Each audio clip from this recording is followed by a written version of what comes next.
Joining me now to react to all of this, Ann O'Leary, former senior policy advisor to Hillary Clinton's 2016 presidential campaign, and Lauren Wright, associate research scholar and lecturer in politics and public affairs at Princeton University. All right, I'm excited to hear both of your reactions. So, Ann, I'll start with your reaction to her response last night. I think she got it exactly right. I think, at best, this is silliness. At worst, it's deeply offensive. But what we know is that there's no factual basis in it. I mean, she went to Howard University, to an HBCU. There's no reason to engage in it. The facts are clear, and she should do what she's doing, which is to move on to the things voters care most about, which is how are they paying their grocery bill? How are they paying their gas bill? How are they making sure that prescription drugs they can afford? So she's doing what she should be doing. No reason to engage. The facts are clear. Okay, Lauren, your response to that. I mean, you would think that maybe she would maybe fire a shot. No? No, I mean, she got it absolutely exactly right. I thought it was her best answer the entire interview. I mean, why try to get back into this conversation when it's so harmful to Trump and so embarrassing for him?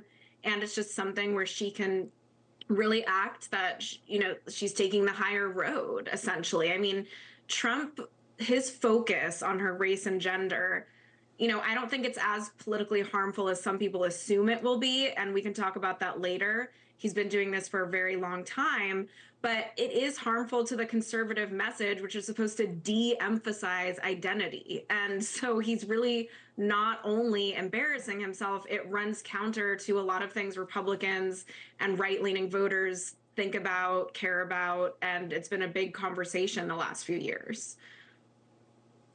When we talk about race and we talk about gender, and there was another piece of that interview that stood out to me. She was reacting to a photograph of her niece taken of her when she was celebrating at the DNC. I just want to get your reaction. Here it is. You didn't explicitly talk about gender or race in your speech, but it obviously means a lot to a lot of people, and that viral picture really says it. What does it mean to you?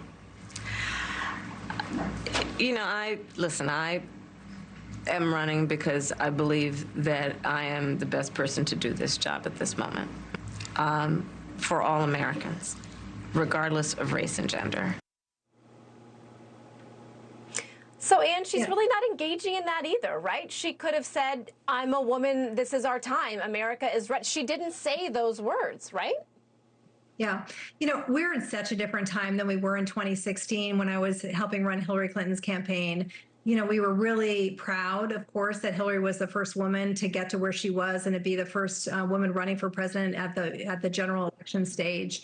And we also had a situation in which women didn't quite, believe that the things that happened, which is the overturning of Roe v. Wade, our very freedoms being under attack, they didn't think that those things could happen. They couldn't really envision it.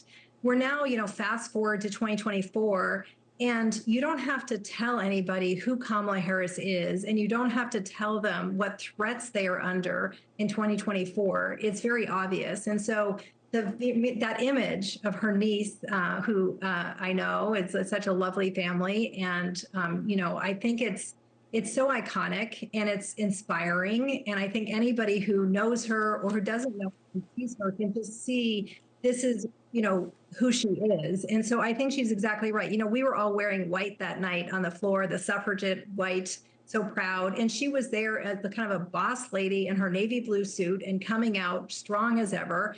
And I think that's what we're ready to see. So, Lauren, I do want to bring up a poll. This is a YouGov poll showing that in 2015, more Americans were ready for a female president than today. What is your reaction to that? That was a little bit surprising to me. Your thoughts?